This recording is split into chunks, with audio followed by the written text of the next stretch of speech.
Bonjour et bienvenue sur Marjo Coton. Aujourd'hui, je reçois David Blin. Bonjour David. Salut Marjorie. Tu vas bien? Bah écoute, un petit peu fatigué, donc j'espère que je vais réussir à dire des choses intéressantes quand même. Je te remercie en tout cas d'avoir accepté de réaliser cette interview. Merci.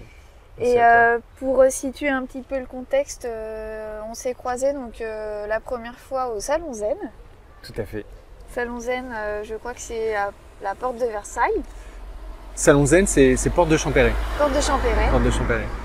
Et du coup, c'est quelque chose que tu as l'habitude de faire, les salons? Ça fait maintenant pas mal d'années ouais, que ça a commencé en 2015. 2015. 2015 et je fais 2 salons par an, Salon Zen et Salon Bien-être Médecine Douce, Porte de Versailles. Lui, il est Porte de Versailles. D'accord. Qui sont les 2 grands rendez-vous bien-être, médecine douce, Oui, alors je sais méditation, que etc. j'avais fait les deux et je crois que je t'avais vu sur les deux salons. Donc comme je sais pas si tu sais, mais sur ma chaîne j'ai 2 grands thèmes. C'est donc j'ai des vidéos sur la beauté et des vidéos qui traitent plutôt des sujets santé, développement personnel, un petit peu de yoga, etc. Et donc j'aime bien faire des interviews de thérapeutes en médecine parallèle, médecine alternative, parce qu'en général c'est très intéressant, très enrichissant. Donc c'est pour ça que je t'ai proposé de faire cette interview. Bah merci à toi. Merci Donc, à toi, encore je une suis fois, ravi merci de... d'avoir accepté. Ouais, merci. Donc si tu le veux bien, je vais te poser quelques questions. Bah écoute, allons-y. Comme ça, on va un petit peu découvrir ce que tu fais, ce que tu proposes. Donc déjà, dans un premier temps, j'aimerais que tu nous dises quel est ton métier? Ah, c'est une bonne... Qu'est-ce que tu fais? Quel est ton métier? Comment il s'appelle en fait ce métier que tu exerces? Vraiment, le mot que je préfère, c'est vraiment le mot accompagnant. Donc au début, ce mot, quand j'y tenais, il n'était pas si fréquemment utilisé. Je parle de ça parce que j'ai commencé à faire des soins, vraiment, ça a commencé 2009, très timidement, hein, mais 2009. Et j'aimais déjà le mot accompagnant, si tu veux. Et les gens me disaient, mais t'accompagnes quoi? Des grands-mères? C'est quoi l'idée? Enfin, tu vois, il y avait cette... Je ne comprenais pas. Et en fait, pour moi, le mot, il est fort. Il a un sens fort. C'est-à-dire que je ne porte pas la personne que j'accompagne. Je marche à ses côtés. Je ne la coache pas non plus. C'est-à-dire que je ne lui donne pas une direction. Pour moi, c'est très important, la mise en responsabilité de la personne que j'accompagne. C'est-à-dire que elle reprenne vraiment tout son pouvoir. En fait, le pouvoir, souvent, il est délégué dès le moment où on se positionne en victime. Oui. C'est de la faute de ma mère, c'est de la faute de mon travail, etc., etc., de mon conjoint, pour différentes raisons pour lesquelles je ne suis pas heureuse. Là, il y a une fuite de pouvoir complète. Donc mon travail, c'est déjà d'aller vérifier, est-ce que tu es en capacité, est-ce que la personne que j'accompagne est en capacité de reprendre le pouvoir, c'est-à-dire de reprendre la responsabilité. Reprendre le pouvoir, c'est reprendre la responsabilité. Donc accompagnant, parce que marcher à côté, oui, porter, non, diriger la direction, non plus. Donc accompagner, il y a cette idée d'amitié aussi, une forme de tendresse. Oui. Marcher à côté, au rythme de l'autre. Parfois, il y a des gens qui ont besoin de marcher lentement, d'autres qui vont aller très vite et qui vont intégrer très vite. Et j'aime cette idée, je trouve que c'est ce qui résume le mieux ma pratique. Très bien. C'est vrai que quand tu dis ça c'est juste, parce que je pense que quand parfois on va voir quelqu'un, que ce soit un psychologue ou quelqu'un qui va nous aider justement à faire face à un problème, parfois on a tendance à se dire c'est cette personne-là qui va m'apporter les solutions. Alors que non. En vérité, c'est nous qui devons ouais, les solutions elles sont en nous, hein, trouver nos solutions. Après, parfois, on a besoin d'un éclairage, d'une mise en lumière. Et du coup, juste, qu'est-ce que tu faisais avant comme métier avant de faire J'étais réalisateur de pub. Enfin, donc l'idée, c'était de faire du long métrage comme tout réalisateur, tout jeune réalisateur. Le rêve, c'était de faire des histoires, enfin de raconter des histoires. Court métrage, moyen métrage, long métrage. Malheureusement, je n'ai jamais eu la chance de faire du long métrage. J'ai fait un moyen métrage, différents courts métrages, mais ce qui me faisait manger, c'était la pub et tout ce qui est clip vidéo, tout ça. C'était l'époque d'MTV, M6. Ouais. Enfin, je veux dire, le clip était assez à la mode à l'époque. Je parle de ça, donc 90, années 90. Et c'était ma passion. Hein.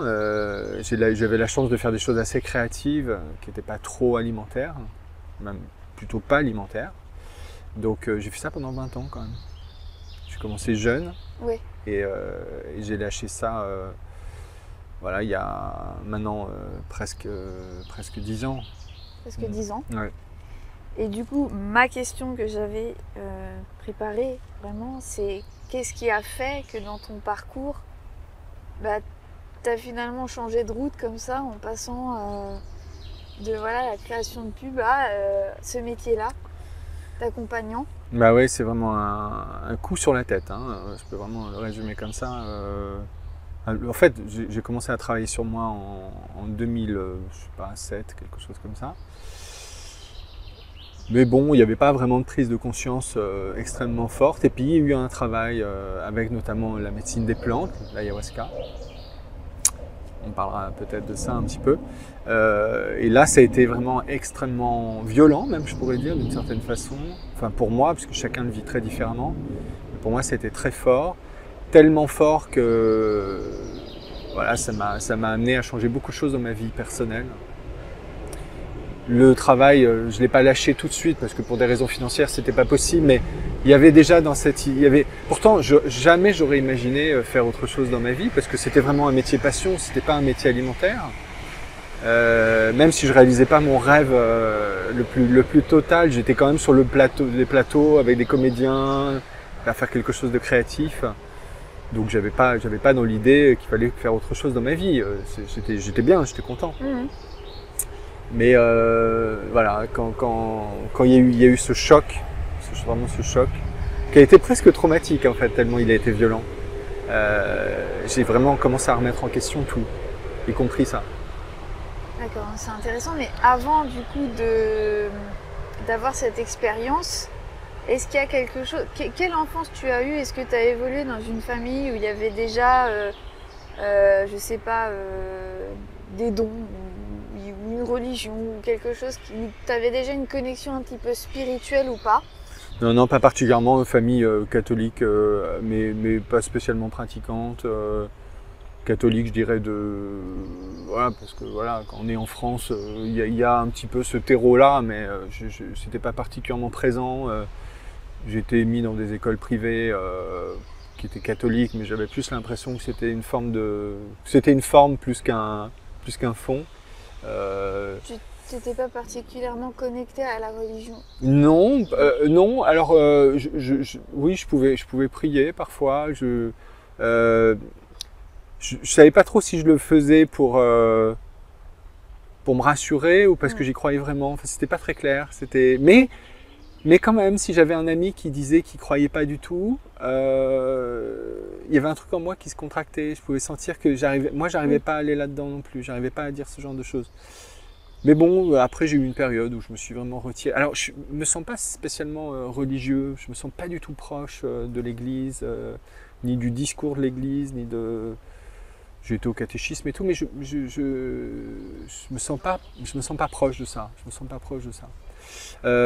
sens beaucoup plus à l'aise avec la spiritualité, avec on pourrait dire les valeurs de la spiritualité. Je sais pas comment on pourrait dire, mais les fondamentaux quoi, de la spiritualité. Alors, j'ose te poser cette question. Quelle est la différence pour toi entre les religions et cette spiritualité que tu as en toi? Bah là, je sais pas, j'avais eu cette discussion avec un prêtre une fois dans une église, puisque de temps en temps je rentre dans les églises pour méditer, parce que c'est des lieux calmes.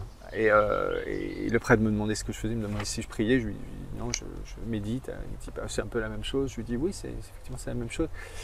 Et puis on s'est engagé dans une conversation assez intéressante où c'est un prêtre assez ouvert. Et finalement, lui, il me disait Jésus, Dieu, est vraiment. Il y a cette idée qu'il faut aller le chercher, qu'il fallait aller chercher cette énergie-là, cette paix-là, cette conscience-là, à l'extérieur de soi. Pour moi, la spiritualité m'amène à vraiment avoir la foi inébranlable que Dieu, voilà, pour utiliser ce mot, mais la source, l'univers, chacun met le mot avec lequel il est le plus à l'aise. Moi, j'ai fait la paix avec ces mots-là, mais il m'a fallu du temps. Le mot Dieu était un mot qui me heurtait avant, mais je considère que c'est vraiment quelque chose qui est présent en chacun de nous, et je considère que le sacré, d'une façon générale, C'est la façon dont on regarde les choses et pas les choses en elles-mêmes. En fait, tout peut être sacré ou rien ne peut être sacré en fonction de la qualité du regard qu'on porte dessus.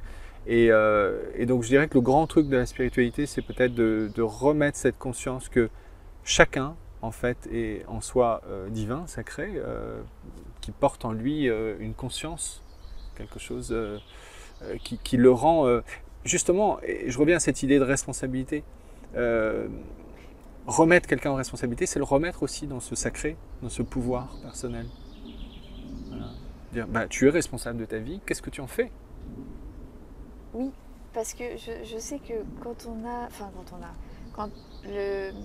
quand on parle des religions et qu'on n'a pas forcément peut-être de connaissances ou de plus grandes notions sur ce qu'est la spiritualité telle qu'on en parle actuellement là, aujourd'hui, on a tendance à penser que ce Dieu, c'est limite quelqu'un d'extérieur, un personnage comme ça dans le ciel, quelqu'un complètement indépendant et qui gère notre vie à notre place. C'est-à-dire que si demain on a un malheur, c'est la faute.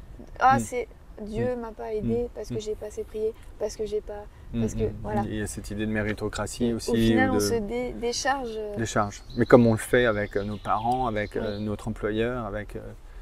Dans nos vies personnelles, on fait tout le temps ça. Hein. On a tendance à responsabiliser les autres, à engager. Donc oui, c'est tout à fait juste. Ça me semble juste en tout cas. Et du coup, je vais revenir à cette expérience avec l'ayahuasca.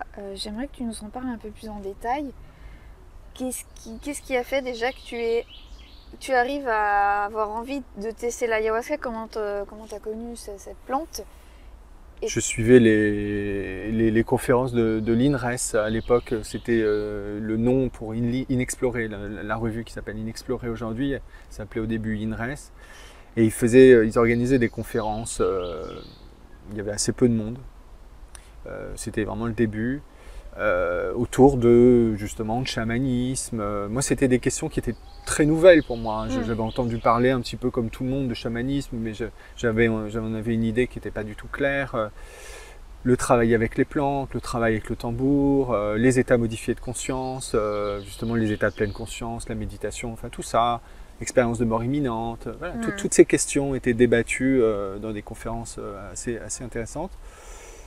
Et puis il y avait une conférence avec un type qui s'appelait Jérémy Narby, qui est anthropologue au CNRS, et qui a écrit un livre notamment sur l'ayahuasca qui s'appelle Le Serpent Cosmique.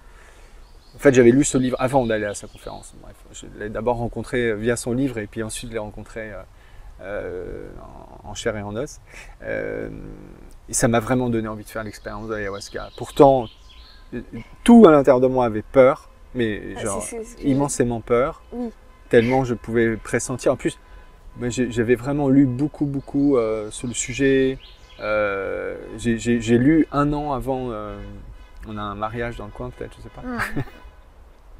J'avais lu 1 an avant de faire l'expérience. Donc pendant 1 an, j'allais sur les forums. Enfin, tout ce que je pouvais trouver sur le sujet, je le lisais. Et ça te rassurait ou ça te faisait encore plus flipper? Et franchement, assez souvent, je lisais des trucs qui me faisaient super flipper. Ouais. Enfin, il y avait tout, mais il y avait aussi les trucs qui me faisaient flipper. Et donc, je me disais, bon, je sais pas où je vais. Et puis, c'est finalement Yann Kounen qui est connu pour avoir fait des documentaires très intéressants, notamment sur l'ayahuasca, qui est lui-même ayahuasquero, c'est-à-dire qui a pendant un moment envisagé de devenir chaman, et donc a fait un chemin de diète avec la plante, qui a duré plusieurs années. Il a fait un documentaire qui s'appelle D'autres mondes, il a fait Blueberry aussi, qui parle notamment de chamanisme. Et c'est lui, une conférence avec lui, et puis 2 autres gars, dont un psychiatre, Olivier Chambon, qui a écrit plusieurs livres sur les psychédéliques, très intéressant. Donc voilà, conjointement, il y avait une conférence avec ces 2-là, et Jérémy Narby, il me semble, si je me souviens bien. Et c'est suite à cette conférence que je me suis décidé pour vraiment aller faire l'ayahuasca. Alors du coup, comment ça s'est passé? Est-ce que du coup, tu as voyagé à l'étranger pour aller... Alors, bon, l'ayahuasca, il faut savoir que c'est interdit en France. Hein. Oui. C'est interdit en France, c'est toléré dans certains pays, comme la Belgique, le Portugal, voilà. Donc, moi, je l'ai fait en Europe. Je ne vais pas préciser plus que ça. Je l'ai fait en Europe. Si tu veux, c'est vraiment en France, c'est vraiment interdit. Hein. Donc, Donc moi, je l'ai fait hors de la France, pour les raisons que j'évoque là. Et ce qui m'a motivé à le faire hors de la France, c'est justement que c'était une phrase de Kounen qui disait que le voyage est intérieur et qu'en fait, peu importe qu'on soit au Pérou, Oui. c'est pas le plus important en fait. Donc c'est ça qui m'a motivé à me dire bon bah voilà, comme j'avais pas les sous pour aller loin, je me suis dit que c'était l'occasion. Et donc c'est comme ça que ça a commencé.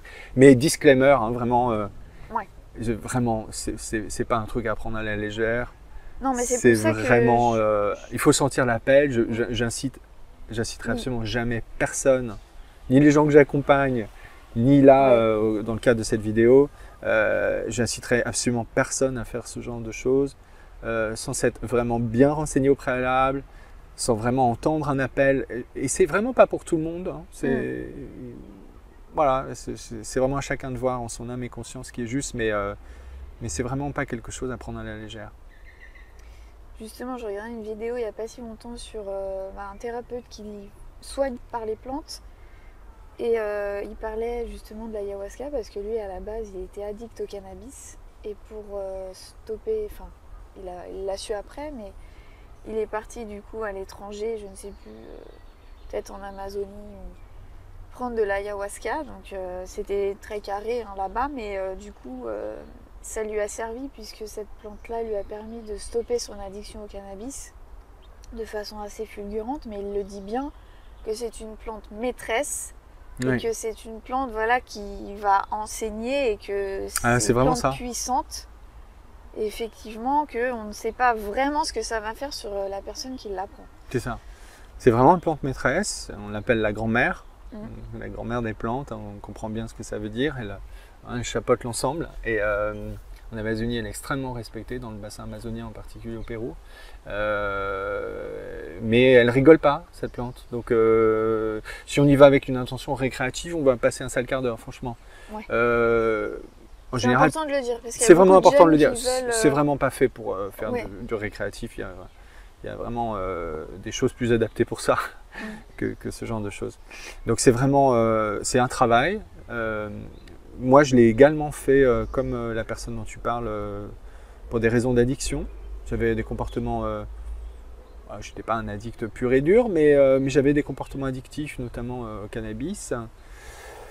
J'avais envie de m'en débarrasser. Je ne voyais pas comment faire. Et justement, dans le livre, Narby explique que c'est vraiment une plante qui est beaucoup utilisée, notamment en Amazonie, et qu'il y a des cliniques qui utilisent cette plante. Là-bas, c'est utilisé depuis plus de 5000 ans. Effectivement, les résultats sont assez étonnants. Les taux de succès, enfin, si tu veux, les taux de réussite de gens qui arrivent à quitter une addiction grâce à cette plante sont très importants. Ah oui, très importants. C'est intéressant. Oui, vraiment. Et alors du coup, tu te rends donc, en Europe. Et donc, comment est-ce que tu vas consommer cette plante? Comment ça se passe en fait? Alors, est-ce que c'est avant tu as, comme tu dis, une diète ou est-ce que ça se passe comme ailleurs? Oui.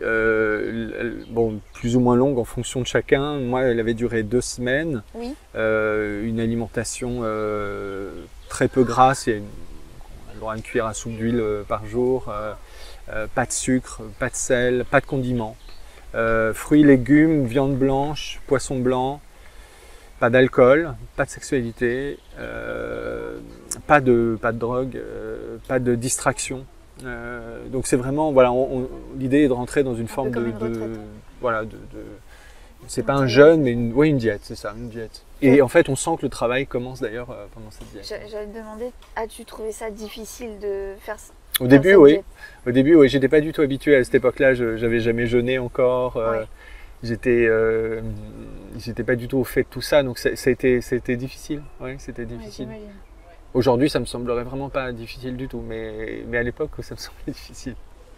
D'accord. Et du coup, après ces 2 semaines, comment ça se passe? Est-ce qu'il faut une cérémonie comme Oui, c'est une cérémonie. Hein. Donc c'est vraiment, il y a un chaman. Il y a souvent des gens qui l'assistent, ce chaman. Ça se passe généralement dans une maloca. Donc le maloca, c'est le lieu en fait où on se rassemble. C'est à la nuit tombée qu'on fait ça. Hein, donc on se prépare pour commencer en fait à boire la plante. Donc la plante se consomme dans un petit verre, hein, comme une petite tasse de café. En fait, l'ayahuasca est mélangée avec de la chacruna. La chacruna, voilà. Donc, en fait, on dit qu'on boit de l'ayahuasca. En fait, c'est pas tout à fait vrai d'un point de vue, puisqu'on boit également de la chacruna. Donc, on boit en fait les deux qui sont mélangés, cuits ensemble. Et en fait, l'une va, parce que l'ayahuasca contient du DMT, c'est le DMT qui donne les visions, l'enseignement. Et la chacruna permet en fait, alors je suis pas plus scientifique que ça, vous allez le comprendre, mais la chacruna permet de désinhiber en fait quelque chose qui empêcherait la DMT d'agir, parce que la DMT est normalement quelque chose qui, je crois, soit se fume, mais s'avale pas, s'ingère pas. Mais grâce à la chacruna, l'ingestion est possible. Et donc le temps de transe, enfin est beaucoup plus long en ingestion que quand tu fumes du DMT. Je crois que l'effet dure 10, 15 minutes, 20 minutes. Soit ayahuasca, ça peut durer 4 à 6 heures, voire plus. Et donc, qu'est-ce qui se passe à ce moment-là quand tu bois ton premier verre? Alors, mais c'est vraiment propre à chacun. Là, c'est difficile d'en faire une généralité, hein.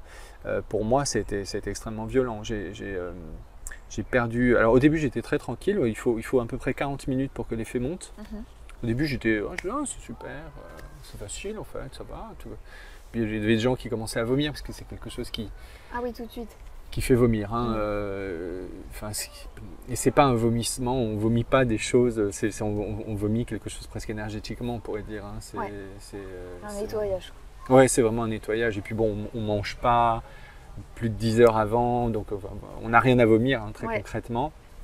Mais c'est quelque chose qui. Donc moi, je me sentais tranquille, j'entendais des gens vomir, je me disais, moi je suis bien. Et puis à un moment donné, c'est monté d'un coup. Le chaman est passé à souffler du tabac. Le tabac, il faut savoir que c'est une plante maîtresse aussi en Amazonie. Oui. Pas du tabac, pas des cigarettes, hein, du tabac, des feuilles de tabac. Et ça, je sais pas, il y a quelque chose qui est monté d'un coup en moi, une peur phénoménale. J'ai eu l'impression que ma tête s'arrachait. J'étais en train de mourir. Et puis je crois que j'ai perdu connaissance, puisque quand je suis revenu à moi, c'était à la fin de la cérémonie, il était à peu près 3h30 du matin. Et quand je suis tombé dans les pommes, en tout cas je crois que c'est ça qui s'est passé, et il devait être 10h du soir. Donc à peu près pendant 5 heures, j'ai disparu de la circulation. Et quand tu reprends connaissance, du coup, qu'est-ce que... Je suis un peu vaseux, enfin voilà, c'est assez beau, en même temps il y a quelqu'un qui joue de la musique, c'est sublime. Des manifestations visuelles qui sont très jolies avec la bougie, enfin bon, mais des détails, hein, mais rien de spécial à ce moment-là, rien de spécial. C'est vraiment que le lendemain que les portes vont s'ouvrir. Le lendemain dans la journée, en fait. Et donc, comment tu pourrais décrire ça? Qu'est-ce qui s'est passé en toi? Qu'est-ce qui a changé? Tu parles du lendemain ou du... Ouais, le lendemain.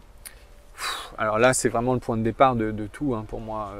Je suis pas bien. Déjà, le matin, je suis pas bien. J'ai qu'une envie, c'est de rentrer chez moi. Et le week-end devait durer 4 jours. Enfin, il devait y avoir 4 cérémonies, 4 soirs de suite. Ah oui. Donc, assez intense.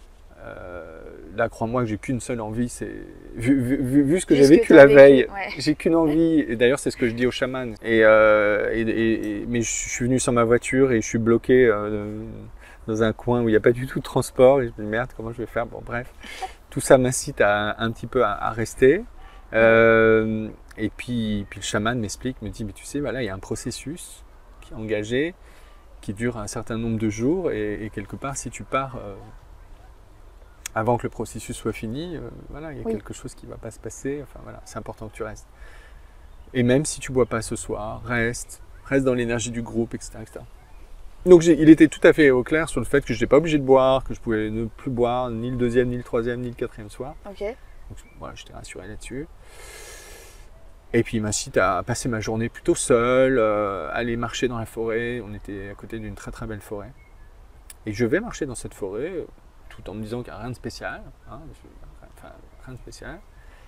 Et puis effectivement, en fait, je me dis, qu'est-ce qui se passe? Je me sens vraiment très différent.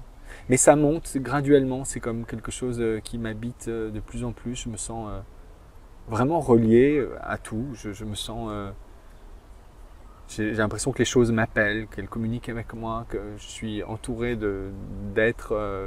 d'amis. J'ai l'impression d'être dans une soirée avec des amis. Ouais. Mais avec qui ça se passerait extrêmement bien, avec qui il y aurait une connexion, on n'aurait pas besoin de se parler, qu'on se comprendrait tellement. Enfin, tu vois, quelque chose d'une fluidité incroyable. Donc voilà, c'était vraiment... Je pourrais en parler des heures de ce moment. Pour moi, c'est tellement le point de départ de tout mon travail, en fait. C'est tellement ce qui m'a amené à reconsidérer l'ensemble de ma vie. Il m'a fallu presque 7 ans pour intégrer ce moment, en fait. 7 ans où je me suis vraiment plongé dans la méditation. J'ai plus voulu du tout boire la plante. Je l'ai bu quand même les 4 soirs. Il y a eu une évolution. Ah oui. Voilà. Finalement, tu... Ouais. Mais après ça, j'ai vraiment voulu couper complètement avec ça et me dire, voilà, je souhaite retourner dans cet espace que j'ai vécu dans cette forêt, mais sans plantes et tout seul, avec la méditation. Donc je me suis mis beaucoup à méditer, à explorer, faire des stages, rencontrer des maîtres. J'ai vraiment voulu comprendre. Est-ce que cette expérience, ça t'a permis, parce que je sais que j'ai créé une vidéo sur ma chaîne sur la peur de la mort. Est-ce que ça t'a aidé? Je ne sais pas si tu avais peur de la mort avant de... Oui, comme tout le monde, je pense. Hein. Ouais, je pense aussi que tout le monde a une certaine peur. Est-ce que ça t'a aidé à avoir moins peur? Oui, mais alors après, c'est difficile de te dire que là, si tu devais être exposé à ça, j'aurais pas peur. Hein.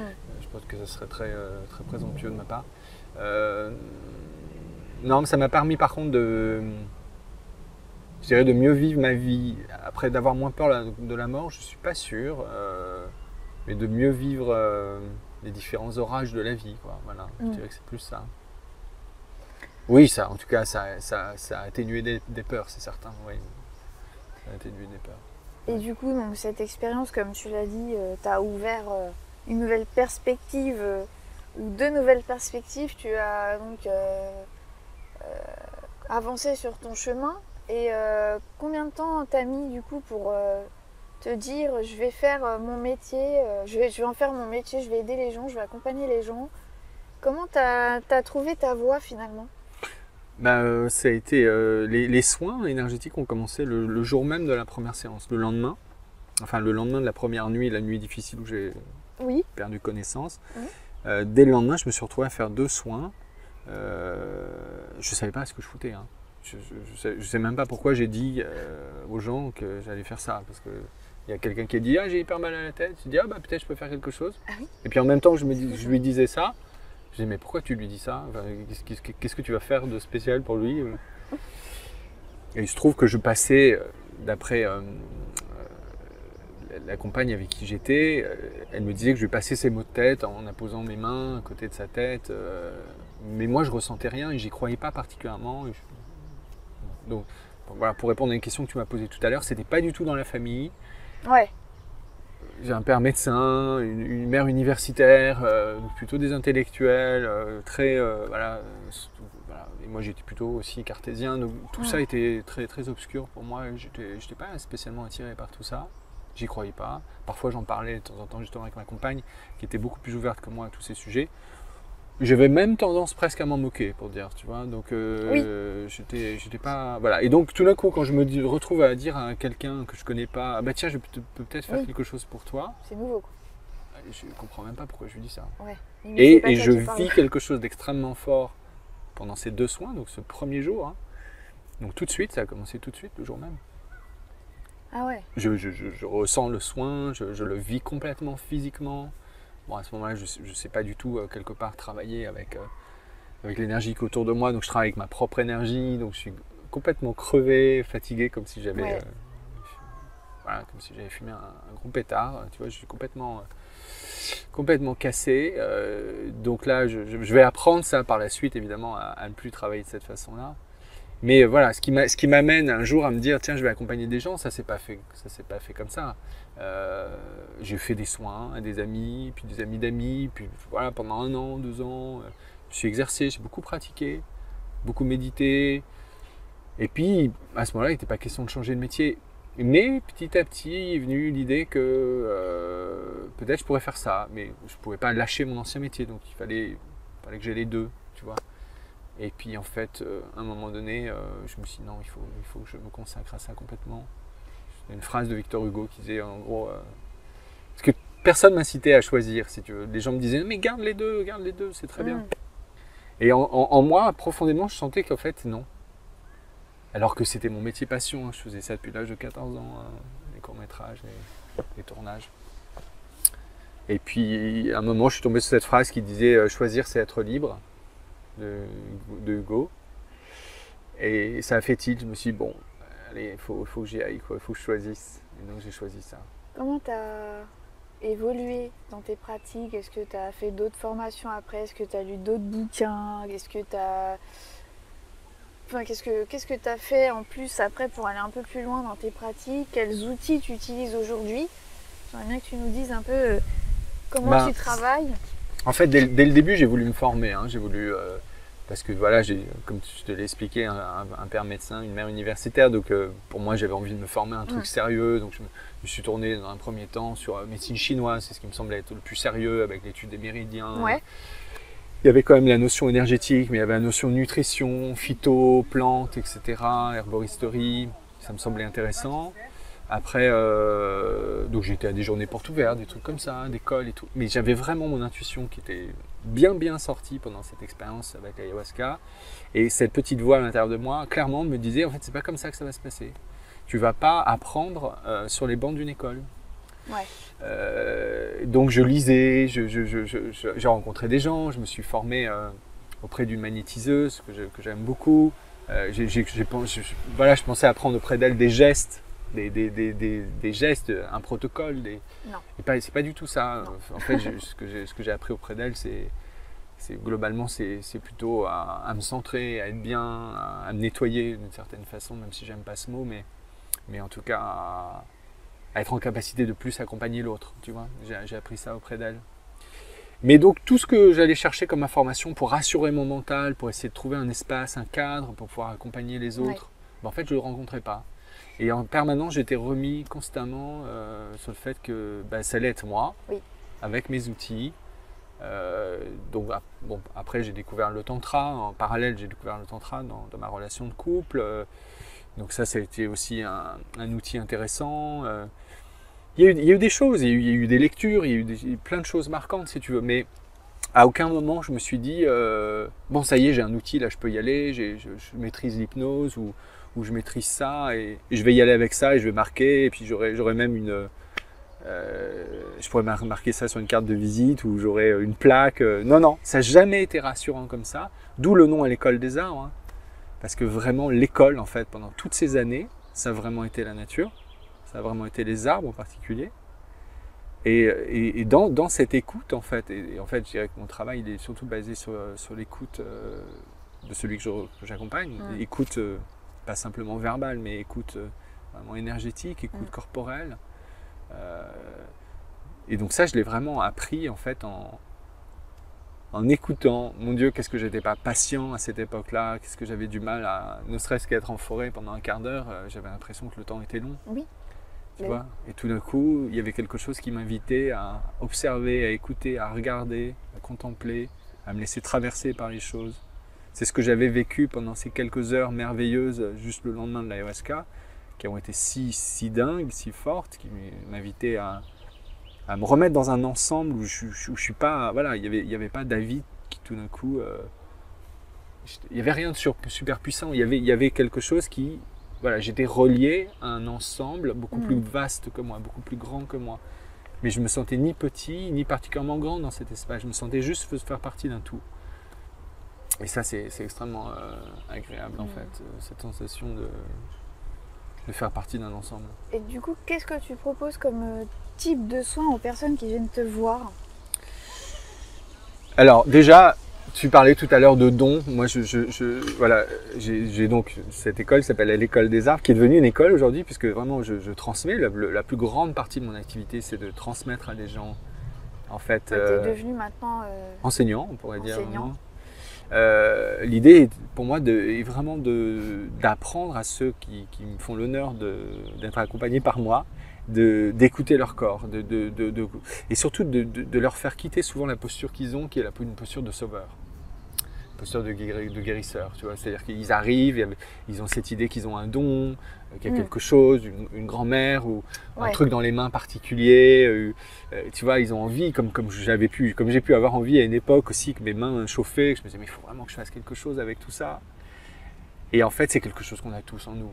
On est à tous absolument pareil là-dessus. Donc, pour moi, je suis vraiment... je le dis sur les salons constamment, c'est la phrase que je répète le plus souvent, on n'a pas de don particulier. Ça va faire hurler, j'imagine, les magnétiseurs qui, si tu veux... la puce invite. La puce invite. Ça va, on est abrité.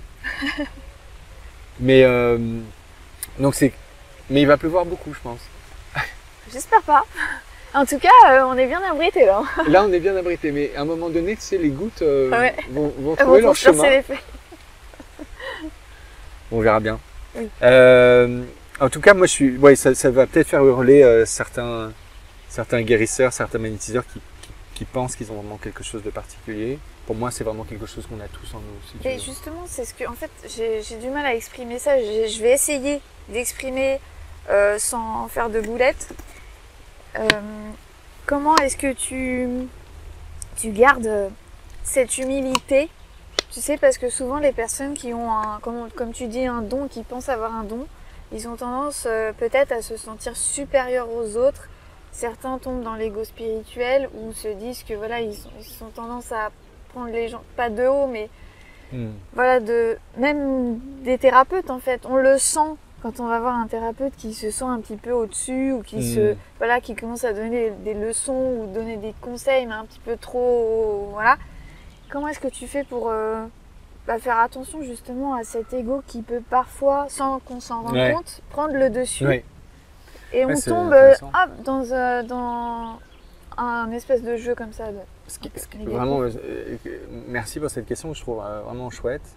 Je dirais que le soin m'aide vachement à ça, parce que pour moi l'espace du soin, c'est vraiment un espace où, entre guillemets, le thérapeute, il n'est pas dans une position pour moi verticale, c'est-à-dire il n'a pas d'ascendant sur celui qui soigne, entre guillemets, même si soigner c'est un mot auquel on n'a pas le droit, hein, parce qu'on n'est pas médecin. Oui.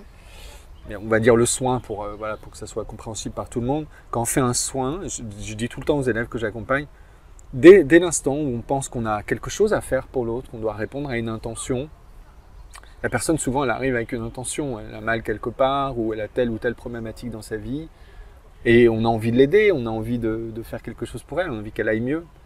Et dès l'instant où on se met dans cette posture, ça y est, on devient sauveur. Oui. Et sauveur, en fait, il y a une position d'ascendant. Oui. C'est-à-dire que tout d'un coup, en fait, moi je vais mieux que toi et je vais t'aider à aller mieux. C'est ça. Tu vois ? Et rien que ce petit truc qui est pourtant bienveillant, et ça y est, en fait, on n'est plus sur le même plan. Or, moi, ce que j'apprends à mes élèves, c'est vraiment à lâcher ça. Et comment ils apprennent à lâcher ça? En se mettant dans une posture où ils s'offrent eux-mêmes à la présence. Alors, qu'est-ce que ça veut dire s'offrir à la présence? En fait, là, un soin a lieu sur nous en permanence. La vie, en fait, on pourrait le dire comme ça. On pourrait penser qu'elle fait rien de spécial, effectivement. Je veux dire, si on est vague à nos occupations, effectivement, on va rien sentir de spécial. Je vais avoir ma tête occupée. Et Dieu sait si la tête peut être occupée par plein de choses, hein, on le sait tous. Mais si tout d'un coup je me mets dans une écoute particulière, je dirais un état presque féminin, où je vais recevoir la vie, en fait, je vais vraiment me laisser toucher par la vie, et bien là, en fait, tout d'un coup, David, il va disparaître un petit peu. Il va laisser place de plus en plus à quelque chose, je dirais, d'universel, où je suis plus identifié. Et dans cette non-identité, il n'y a plus le désir d'amener l'autre quelque part. Juste le désir de l'aimer tel qu'il est. Je prends cet exemple parce que je cite souvent l'exemple du petit caillou. Je trouve ça rigolo comme histoire. Donc, c'est un jour en voyant un petit caillou sur le chemin, mais vraiment un petit caillou tout à fait banal, quoi, le truc, tu vois. Pas le caillou qui va se vendre 200 € sur un salon, hein, tu vois, en lithothérapie. Le caillou tout gris, tout banal. Et ben, j'imaginais que ce caillou, il aille voir un thérapeute caillou, tu vois, et il lui dise moi j'aimerais bien être une belle labradorite, magnifique, toute polie, brute d'un côté, polie de l'autre, avec des beaux reflets émeraude, magnifiques. Et puis le thérapeute lui dit oui, c'est une bonne idée, on va faire ça. Ou le coach, on va faire ça, tu vas devenir une belle labradorite et tout. Et quelque part, c'est fou, mais quand on rencontre dans l'énergie quelqu'un qui valide le fait qu'on soit imparfait, c'est-à-dire qu'il accrédite le fait qu'on soit imparfait, puisque effectivement il est en train de valider le fait qu'il va nous emmener autre part, et ben en fait c'est extrêmement blessant. Oui. Aussi bizarre que ça puisse paraître. Alors qu'on est venu avec cette idée, et on aimerait nous-mêmes se changer. Mais quand on rencontre dans l'énergie en fait quelqu'un qui nous aime pour ce qu'on est, absolument à cet instant-là, totalement, comme la nature le fait, pourquoi les gens se sentent si bien dans la nature? Parce que la nature c'est ce qu'elle fait tout le temps. Quand on rentre dans une forêt, on peut rentrer en vrac, on peut rentrer misérable, en train de pleurer, en colère, insulter les arbres, on va se sentir aimé de la même façon. Oui. Pour peu qu'à un moment on se pose dans cette colère, qu'on s'assoit par terre et qu'on écoute en fait, ben on va entendre les oiseaux, on va entendre la vie nous aimer de la même façon, on va se sentir accueilli, vraiment entouré. Ben, en fait c'est ça pour moi le travail d'un accompagnant, d'un thérapeute, c'est d'entourer, c'est d'aimer comme est la personne. Bah c'est très beau la façon dont tu dis ça, parce que c'est pas toujours le cas pour toutes les personnes qui sont aidantes, accompagnantes, ils n'ont pas toujours cet état d'esprit. Donc c'est très bien que tu aies ça en toi. Donc écoute, tu aies conscientisé ça. C'est vraiment le travail avec la plante qui m'a permis ça. Tu vois, c'est vraiment c'est la forêt, c'est vraiment de sentir cet accueil de moi, de là où j'étais, de qui j'étais à l'époque, tu vois. Et de garder ça et de me dire, mais et puis c'est comme ça que j'ai envie d'accompagner l'autre. J'ai pas envie de l'accompagner avec l'idée qu'il est moins bien, qu'il est perfectible. On est tous perfectibles, moi le premier, j'ai des tas de choses à régler. Donc j'aime bien cette idée que l'autre a toujours à m'apprendre aussi sur moi. Et que j'ai beau être dans cette posture de celui qui va voir et de celui qui est payé pour ça, bien sûr, c'est mon métier aujourd'hui. Mais n'empêche que je suis d'abord un être humain qui est face à un autre être humain et j'ai quelque chose à apprendre de l'autre, toujours. Pour moi, ça c'est hyper important. D'avoir cette humilité-là, en tout cas j'espère que je l'aurai le plus souvent possible. Bah, déjà tu en as conscience. Donc. Voilà, en tout cas. Et du coup, par rapport à ce que tu proposes donc, en cabinet, je sais que tu travailles aussi sur les chakras, tu fais des lectures de chakras. Oui. J'aimerais que tu me parles un petit peu des chakras, qu'est-ce que tu en penses? Je sais que pour un esprit cartésien, parfois on n'a même pas connaissance qu'on a des centres énergétiques dans le corps. Et moi, c'est quelque chose qui m'intrigue beaucoup, les chakras. Ouais. Donc j'aimerais que tu nous dises ce que tu as envie de nous dire sur les chakras. Oui. Alors, si tu veux, moi j'ai fait beaucoup de lectures sur tout ça. Et si tu veux, je me retrouvais pas dans toutes ces explications des chakras. Le travail que je fais notamment avec les élèves, c'est vraiment de leur apprendre à cartographier leur corps, mais au travers de leur propre symbolique, de leur propre histoire. C'est-à-dire que, voilà, en gros, ton corps, il est traversé par des ressentis tout le temps. D'accord ? Ressentis qui peuvent se traduire sous forme de chaleur, de picotement, de fourmillement, de densité, de sentir plus l'avant que l'arrière, ou plus la gauche que la droite. Bref. Mais tout ça, en fait, c'est un langage. Ça raconte quelque chose. Donc l'idée, c'est d'apprendre, en fait, à quelqu'un, pas de lui apprendre à partir de ma propre connaissance et de moi, la représentation que je m'en fais, mais à partir de qu'est-ce que tu ressens de juste pour toi et quels mots et quel lexique, en fait. Donc l'idée étant de plonger l'élève, en fait, dans les différentes parties de son corps, qui nomme tout ce qu'il ressent. Et qu'ensuite émerge un lexique, un mot, une famille de mots qui donnerait un sens à cette région du corps. C'est comme ça que je leur apprends à lire les chakras. Pour moi, les chakras, c'est, on le sait, les centres énergétiques. Pour les Indiens, comme pour les Chinois qui étudient cette question depuis plus de 5000 ans, c'est relié en fait aux différents organes du corps, les organes principaux du corps. On sait aujourd'hui qu'en fait les chakras se situent au niveau du système endocrinien du corps. Oui. Donc tout le système endocrinien, donc thyroïde, glande pinéale, etc., surrénale, testicules, ovaires, etc. Donc on est sur quelque chose qui en fait a une traduction quand même assez médicale aujourd'hui, c'est-à-dire que chakra égale vraiment système endocrinien, donc égale système hormonal, humeur. Donc on est sur quelque chose qui est assez important. Et effectivement, les Indiens et les Chinois ont cartographié les chakras et ont créé une forme de lexique. C'est-à-dire que le premier chakra, on va parler de la racine, de la façon dont vit cette existence, dont s'incarne dans cette existence. Le deuxième, on va être sur les émotions, sur la sexualité, sur les émotions. Le troisième, on va être sur le relationnel, etc. etc. Donc ils ont cartographié tout ça. Mais moi, ce que j'aime faire avec les élèves, c'est qu'ils trouvent leur propre lexique. qui soit propre à eux. Ça a beaucoup plus de sens pour moi que d'imposer un lexique une fois pour toutes, de dire tel premier chakra c'est ça, deuxième chakra c'est ça. Je préfère qu'ils aillent chercher, et souvent c'est assez proche bien sûr de ce qu'on a traditionnellement entendu depuis des centaines d'années, mais ils vont le dire avec leurs mots, et leurs mots pour eux ont un sens qui est bien particulier, et la façon dont ils vont parler quand ils vont raconter à quelqu'un ce qu'ils vont percevoir en eux, parce que je leur apprends à travailler dans leur propre corps. C'est-à-dire qu'ils apprennent à travailler sans les mains, en gros, très concrètement. Je leur apprends à travailler sans les mains. Une fois qu'ils sont offerts à cette présence dont on parlait tout à l'heure, et qu'ils quittent cette posture du sauveur, et qu'ils laissent passer la vie en eux, parce que voilà, comme tu l'as compris, la vie, elle est en train de te faire un soin, tout le temps, 24 heures sur 24. Mais en gros, soit on se rend disponible à ça, soit on ne se rend pas disponible à ça. Donc là, sur ce banc, tout seul, si on était assez ouvert, on pourrait recevoir un soin merveilleux. D'accord ? Aussi fort que si on allait voir un guérisseur immense qui a 6 mois d'attente. Ça ne serait pas moins bien d'être sur ce banc et de recevoir ça. Mais on est ainsi fait qu'on a ces croyances que quelqu'un va pouvoir plus pour nous que nous-mêmes. D'accord ? Donc je considère que comme on ne va pas faire mieux que la vie, parce qu'on ne fait pas mieux que la vie, souvent on cherche à orienter l'existence, on cherche dans une forme de déterminisme, d'intention plus ou moins consciente. Donc on ne fait pas mieux que la vie. La vie, elle donne tellement qu'on ne fait pas mieux qu'elle. Donc je considère que ma plus-value, et d'apprendre cette plus-value aux élèves, c'est au moins qu'ils puissent apporter une lecture des chakras. Pas une modification des chakras. C'est-à-dire qu'on ne cherche pas à les modifier, on ne cherche pas à changer, mais à lire. Et en lisant les chakras et en nommant les chakras, en fait ça va faire prendre conscience à la personne de « Ah tiens, je vis ça en ce moment, effectivement, et peut-être qu'en adoptant tel comportement, je pourrais gagner en autonomie. » ou quitter un peu la souffrance, ou changer des comportements. Mais ça va se faire par le verbe, par une mise en verbe en fait, de ce que je ressens dans mon corps, parce que la personne qui reçoit un soin, de qui que ce soit, en fait, inconsciemment, ce qui se passe, c'est qu'elle s'invite dans le corps de l'autre. C'est-à-dire qu'énergétiquement, en fait, mettons que tu me fasses un soin, et que je sois motivé pour recevoir un soin de toi, ça se fait automatiquement, je vais me retrouver en fait incrusté dans ton énergie. Et donc tout ce que tu vas ressentir, tu vas ressentir à la fois toi, Marjorie, et à la fois David.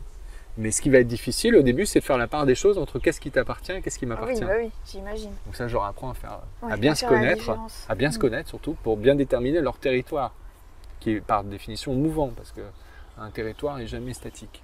Ça prend du temps, ça, pour les gens, d'arriver à faire ce travail-là, de se dissocier des autres et de bien ressentir leur propre... En fait, si tu veux, de plonger à l'intérieur de se cartographier, parce que je te nommais cette cartographie qu'on fait ensemble avec les élèves, elle est essentielle parce qu'ils apprennent à découvrir leur territoire. Bien souvent, ils n'ont jamais été dans leur périnée, ils n'ont jamais été visiter leur sexe, leur ventre. Jamais. Jamais ils ont été voir ce qui se passait énergétiquement dans leur ressenti. Parfois, c'est des émotions très fortes qui ressortent. C'est très beau, en fait, cette cartographie. C'est vaste, tout d'un coup, ils découvrent un territoire immense, beaucoup plus grand qu'ils imaginaient. Je sais pas, ils s'imaginaient comme moi, je peux m'imaginer que je vais rentrer dans cette région, que peut-être je vais rencontrer un peu d'ennui, un peu de... Et puis en fait c'est grand, c'est grand, c'est plein d'émotions, c'est plein de ressentis, et tout ça, ça raconte quelque chose, quoi.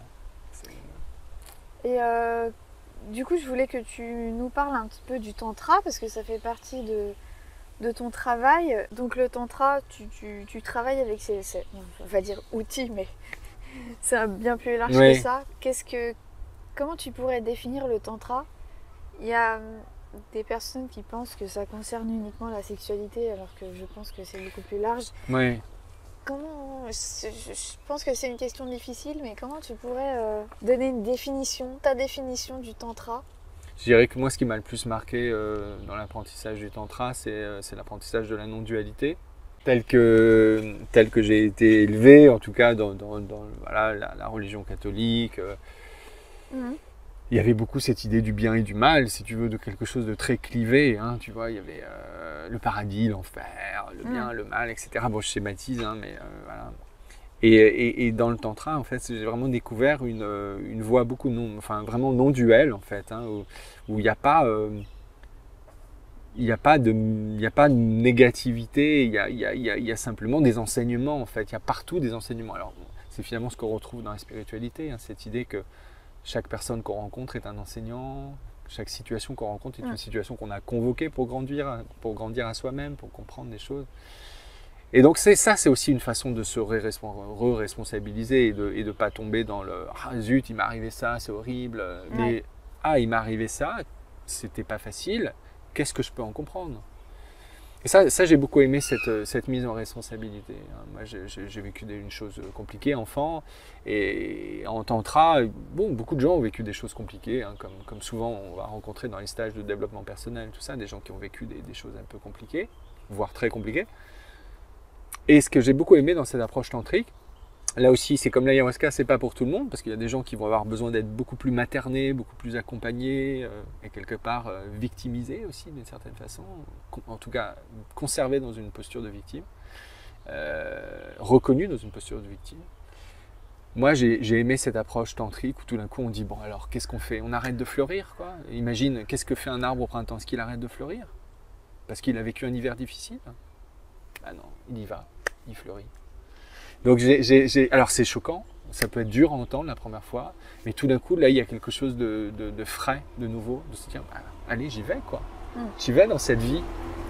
Et donc c'est ça qui m'a plu dans le tantra. Donc je résumerai le tantra par ça, cette non-dualité. Après bien sûr on connaît le tantra en Occident, surtout via ce qu'on en dit autour de la sexualité. D'ailleurs c'est souvent un mot assez sulfureux parce que finalement chacun s'en fait des représentations plus ou moins fantasmées, plus ou moins réelles. Moi je dirais que pour moi le tantra ça a d'abord été une voie personnelle, hein, dans mon couple, dans ma sexualité propre, une réappropriation de ma sexualité, quitter des comportements, sortir d'un systématisme, de mécanique, etc., etc. Mais aujourd'hui le tantra pour moi c'est surtout accompagner les hommes ou les femmes qui m'en font la demande à vraiment avoir un rapport différent à leur corps, au toucher, à la présence. Je résumerai le tantra par une histoire de présence, mais comme tout, hein, que ce soit le soin énergétique, la relation thérapeutique, la relation d'accompagnement, c'est une histoire de présence en fait. C'est une histoire de présence à soi. Comment entendre l'autre si déjà je ne m'entends pas moi-même?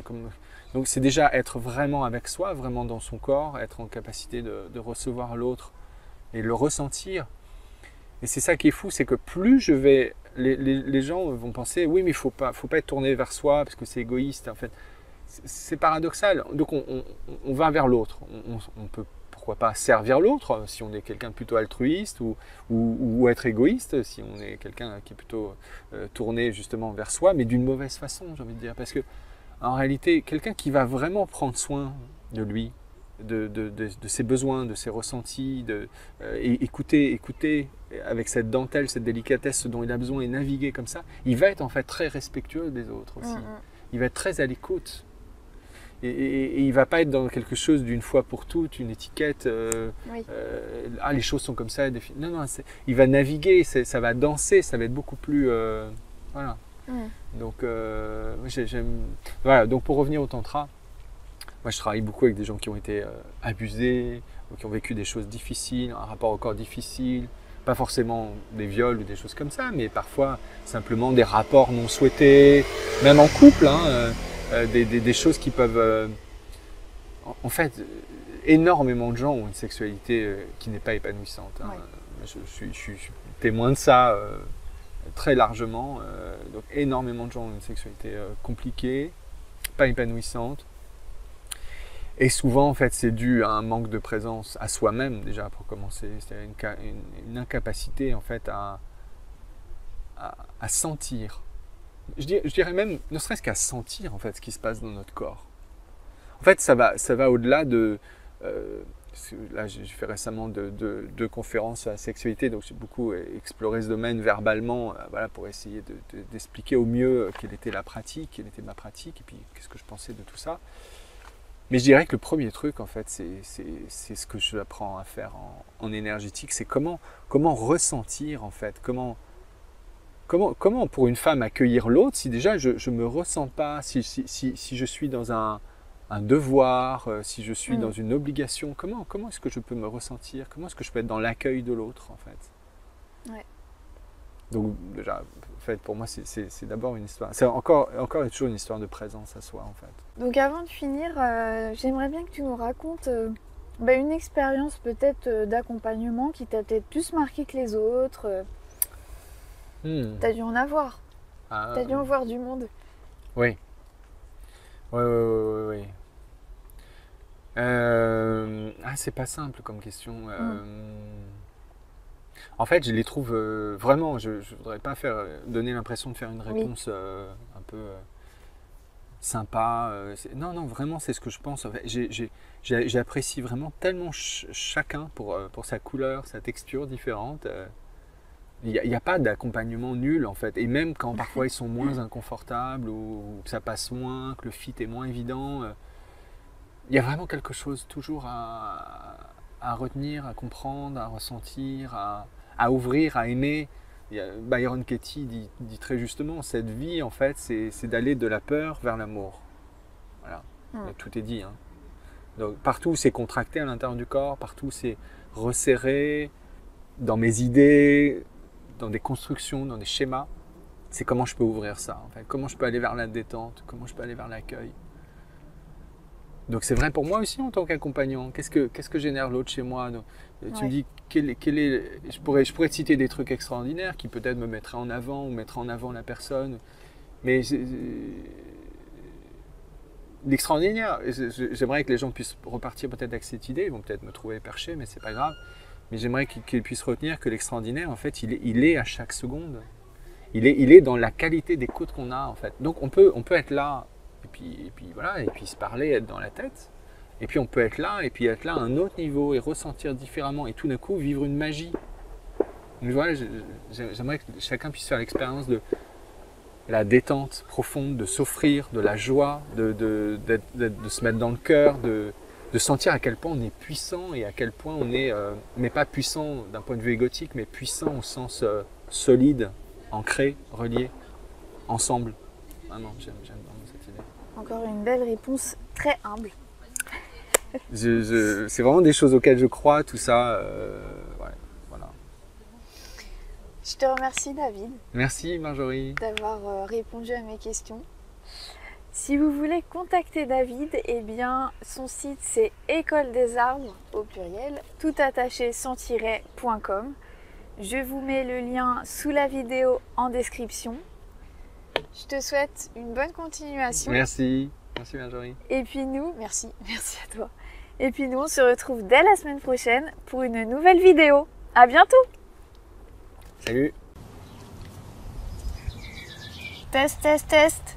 Bonjour David. Bonjour. Comment vas-tu? Bah bien, écoute bien, oui. C'est dommage qu'on voit pas l'eau. Hein, c'est ça. Tu trouves pas? Regarde cette vue. Là, ce qui est joli, c'est qu'on voit l'eau. Tu vois, donc il faut qu'on soit axé comme ça. Et comme ça? Comme ça? Ouais, c'est moins joli comme vue, je trouve, que l'autre. Après, on a l'eau. Hein? On a l'eau cette fois. Du coup, on se voit. Je vois pas. mais là, mets-toi, tourne-toi. Tourne-toi un petit peu et tu vois, on va te voir quand même. C'est bien, non? C'est pas mal, ouais, c'est pas mal. Petit lapin.